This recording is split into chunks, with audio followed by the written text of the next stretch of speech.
Now, Max Towle from our foreign desk is back with us for a bit of an update on where things are at. So, talk us through the key states. Florida, which I felt like a lifetime ago we were looking at Florida and the results coming in there. Florida has now been officially projected for Donald Trump, as has Iowa and Texas. Going back there, Texas was a state that there were some very mild hopes among the Democratic Party that they could flip that blue.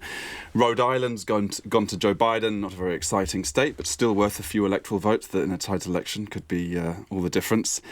Interesting to point out Arizona. We've been mentioning Arizona the last few hours and how Joe Biden has a lead there. Fox News called Arizona for Joe Biden. CNN has held off calling it for Joe Biden. Donald Trump's camp apparently is very unhappy that Fox News called Arizona for Joe Biden. They still think that there's a chance there. More than 80% of the vote has been counted. It's about a 6% lead for Joe Biden. Again, interesting to see how those final few votes shake up there. Georgia as well hasn't been called yet, even though Donald Trump has held a lead there of about 6 or 7% for quite a few hours, actually. 87% counted there, so Donald Trump is looking pretty safe in Georgia. And then Virginia already called for Joe Biden. It's tightening. It's just fascinating watching these late votes come in.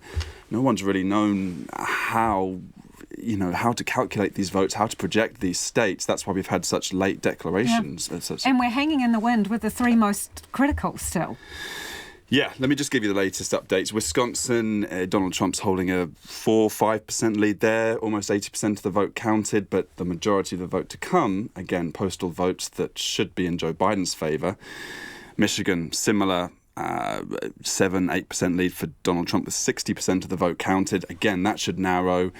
Michigan, the latest polls for Joe Biden were extraordinary. 11-12% in his favour, some were saying. He has said, but there's still a possibility that he could win by that much. We just don't know. Joe Biden has spoken in Delaware a short time ago. He gave a very brief speech, but said he was confident of winning Wisconsin and Michigan, and then added Pennsylvania. Afterwards, he said he's also confident about winning Pennsylvania, but in Pennsylvania the margin is far larger, 14%, with almost 2/3 of the vote counted.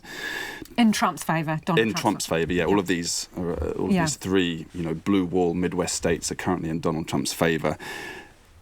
But who knows? Both candidates just need to win 2 of those 3 states to basically win the election. That's how it's shaping up anyway. You make it sound so simple, Max.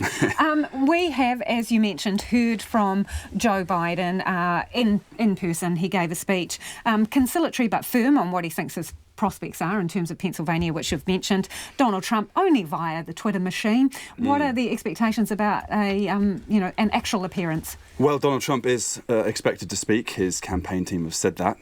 Whether or not he declares victory, which he has said in the past couple of weeks, is a possibility, remains to be seen. It would be premature for him to declare victory, but he may very well do so. As you said, he's tweeted that Democrats are trying to steal the election, something that's patently false and actually dangerous. Trump supporters believe everything he says, and in an election that's so close, the potential for unrest is far greater, and such dangerous rhetoric is...